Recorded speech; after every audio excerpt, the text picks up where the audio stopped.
Hello दोस्तों, the dark side में आप सभी का स्वागत है। आपने बचपन में एक कहानी तो पढ़ी ही होगी, एक ऐसे इंसानी बच्चे की जो भेड़ियों के बीच बड़ा हुआ और इंसानों की शक्ल सूरत के बावजूद जानवरों की तरह ही पेश आता था। जी हाँ, ये कहानी थी मोगली की।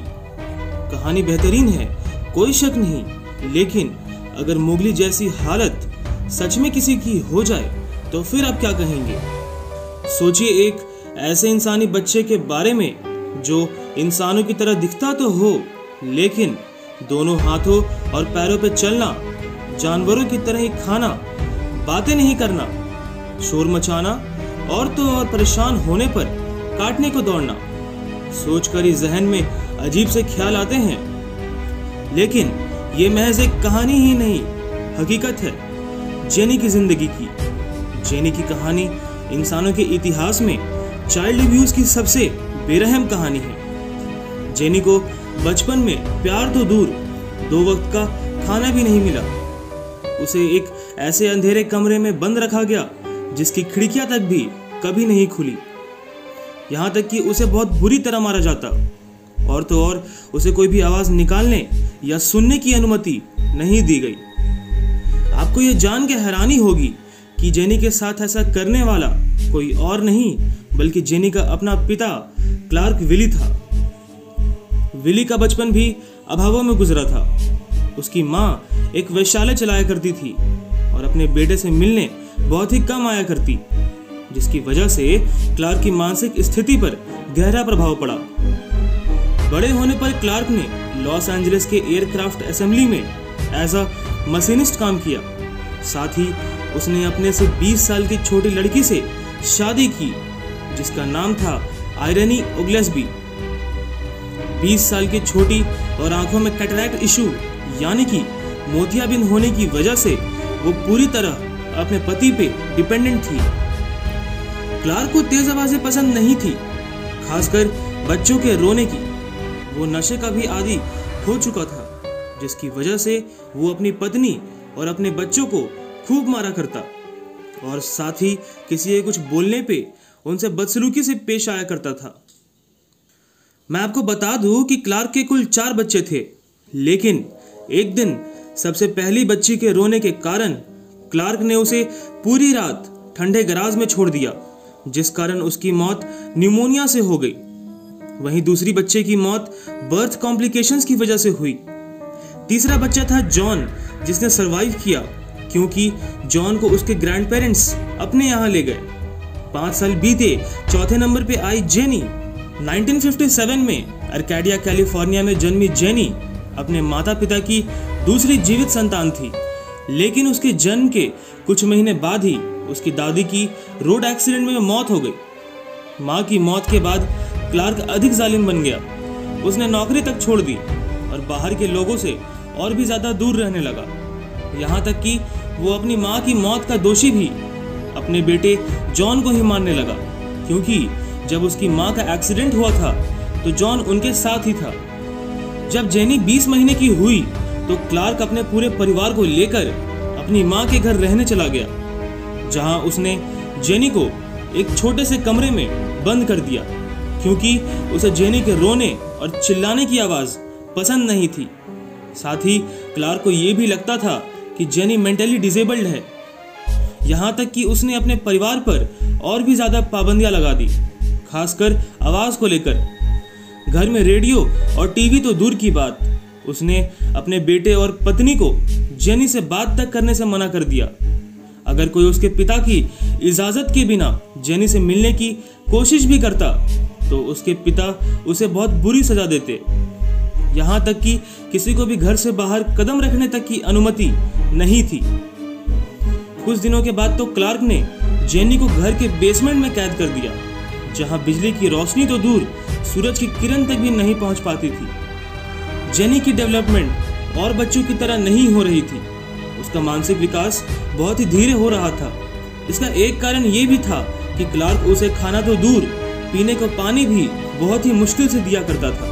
इतना ही नहीं, उसे तो हर दिन एक टॉयलेट सीट से 13 घंटे बांध कर रखा जाता और जब उसे सुलाने की बारी आती तो उसे स्ट्रीट जैकेट पहनाकर सुला दिया जाता। जेनी को बेमतलब की इतनी सजा देना भी उसके पिता के लिए काफी नहीं था। जेनी के थोड़ा भी शोर करने पे वो जेनी को मारने लगता, और तो और जेनी को खाना भी जबरदस्ती खिलाया करता। यहाँ तक कि विली अपने बड़े बेटे जॉन को भी जेनी को परेशान करने के लिए उकसाया करता था। बेइंतहा पिटाई, मानसिक शोषण, ये सारे काम जेनी के साथ 13 साल की उम्र से पहले ही हो चुके थे। जहां हर लड़की अपने टीनेज लाइफ की शुरुआत में फ्रेंड्स, पार्टीज के बारे में सोचती है, वहीं जेनी इतनी लकी नहीं थी। उसके साथ तो ऐसा बर्ताव किया जाता जो लोग जानवरों के साथ भी ना करे। इतना ही काफी नहीं, कुछ रिपोर्ट्स की माने तो क्लार्क ने कई बार जेनी को सेक्सुअली अब्यूज करने की भी कोशिश की। जेनी अकेली नहीं थी जो अपने पिता के ऐसे कारनामों को भुगत रही थी, बल्कि उसकी माँ भी अपने पति का शिकार हो चुकी थी। लेकिन वो मजबूर थी, बेबस थी। लेकिन फिर भी रोजाना लगभग रात के 11 बजे चुपके से जेनी की माँ उसे कुछ खाने को दे देती। इस कारण जेनी के सोने की आदत पर खास प्रभाव पड़ा। जेनी को कैद कर रखे जाने के कारण वो बुरी तरह डिसेबल्ड हो चुकी थी। 13 साल की होने के बावजूद उसे चलने फिरने में तकलीफ होती थी। वो खाना निगल पाने में भी असमर्थ थी। यहाँ तक कि उसे अपना यूरिन कंट्रोल करना भी नहीं आता था। बंधे रखे जाने के कारण वो अपने हाथ पैर नहीं हिला सकती थी, जिस कारण वो सही से विकसित भी नहीं हो सकी, जिससे वो 13 साल की उम्र में सिर्फ 6 साल की ही दिखती थी। उसकी आंखें कमजोर नहीं थी, लेकिन एक छोटे से अंधेरे कमरे में बंदी रहने के कारण वो ज्यादा दूर तक नहीं देख पाती। बट फिर 1970 में जेनी के माता पिता के बीच लड़ाइयाँ और भी बढ़ गई। कुछ हफ्तों बाद जब उसके पिता घर पे नहीं थे, तब आयरनी जेनी के साथ घर छोड़कर चली गई। कैटरैक्ट होने की वजह से आयरनी की आंखें कमजोर हो गई थी, जिस कारण वो गलती से जनरल सोशल सर्विसेज के ऑफिस पहुंच गई, जहां एक सोशल वर्कर ने उनको देखा और पूरी बात पता की। इसके बाद उस सोशल वर्कर की ही देखरेख में जेनी की मां ने पुलिस को कांटेक्ट किया और विली के खिलाफ कंप्लेन किया। इस परिवार की सच्चाई जग जाहिर हो गई, लेकिन कोर्ट में पेशी से ठीक एक दिन पहले ही उसके पिता विली ने आत्महत्या कर ली। मरने से पहले उसने एक सुसाइड नोट भी छोड़ा, जिसमें लिखा था, the world will never understand, यानी कि ये दुनिया कभी नहीं समझेगी। जेनी को चिल्ड्रंस हॉस्पिटल में भर्ती करवाया गया, जहां थेरेपिस्ट डेविड रिगलर और फिजिशियन जेम्स केंट ने उसका ट्रीटमेंट करना शुरू किया। जब उसे हॉस्पिटल में एडमिट कराया गया था तो उसकी हाइट महज 4 फीट 6 इंच और वेट 27 केजी ही था। उसके पेट फूले हुए थे और हिप्स डिफॉर्म हो चुके थे। उसके रिब केज अंडर साइज थे और वहीं उसकी हड्डियां एक 11 साल के बच्चे की जितनी थी। चलना तो दूर, वो अपने पैरों पे खड़ी भी नहीं हो पा रही थी। वो सिर्फ एक शब्द बोलने पे ही रिएक्ट किया करती थी, और वो था सॉरी। आपको ये जान के आश्चर्य होगा कि उस बच्ची का जेनी नाम डॉक्टरों ने रखा। इससे पहले उसका कोई नाम था ही नहीं।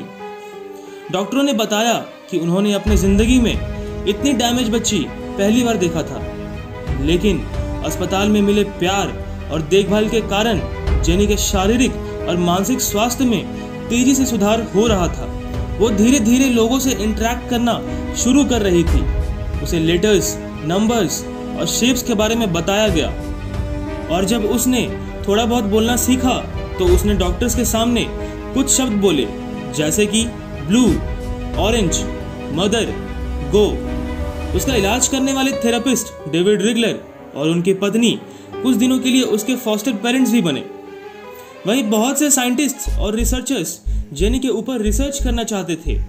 वो उसके ब्रेन और इंटरनल डेवलपमेंट को समझना चाहते थे, और वो जेनी से एक ही क्वेश्चन बार बार पूछा करते, जिससे जेनी फ्रस्ट्रेट हो जाया करती थी। इसके बाद वहाँ के लोग रिसर्चर्स के खिलाफ बोलने लग गए। वे मानने लगे थे कि रिसर्चर्स जेनी को सिर्फ स्टडी के लिए यूज कर रहे हैं। 1978 में जेनी 21 साल की हो गई, और कुछ दिनों के बाद ही उसकी मां आयरनी ने जेनी पे रिसर्चर्स को स्टडी करने से रोक दिया। हालांकि 1978 से 1990 तक में जेनी को कुछ mental and physical health issues के वजह से 4 फॉस्टर होम्स भी चेंज करने पड़े, क्योंकि फॉस्टर होम्स उनकी मदद नहीं कर पा रहे थे जो मदद उनकी रिसर्चर्स कर रहे थे। उसने जो वर्ड्स रिसर्चर्स के अंडर में सीखे थे बस वही उसे बोलने आते थे। रिसर्चर्स ने जेनी पर चाइल्ड साइकोलॉजी की स्टडी की और ये पाया कि वो अब कुछ भी सीखने के काबिल नहीं रही और वो उनकी कोई मदद नहीं कर सकते। आखिर में जेनी को लॉस एंजलिस की एक अनडिस्क्लोज प्राइवेट फैसिलिटी में रखा गया जो कि अंडर डेवलप्ड एडल्ट्स के लिए है, जहां जेनी एक सिंपल लाइफ जी रही है। कुछ दिनों के बाद उसकी मां आयरनी की नेचुरल कॉजेज की वजह से डेथ हो जाती है और वहीं उसका भाई जॉन, जो कि 18 की उम्र होते ही घर छोड़ भाग गया था, 2011 में डायबिटिक कॉम्प्लिकेशंस की वजह से मारा जाता है।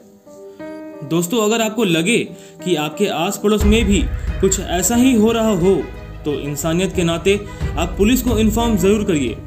आपकी एक कॉल किसी की जिंदगी बचा सकती है। द डार्क साइड के आज की वीडियो में बस इतना ही।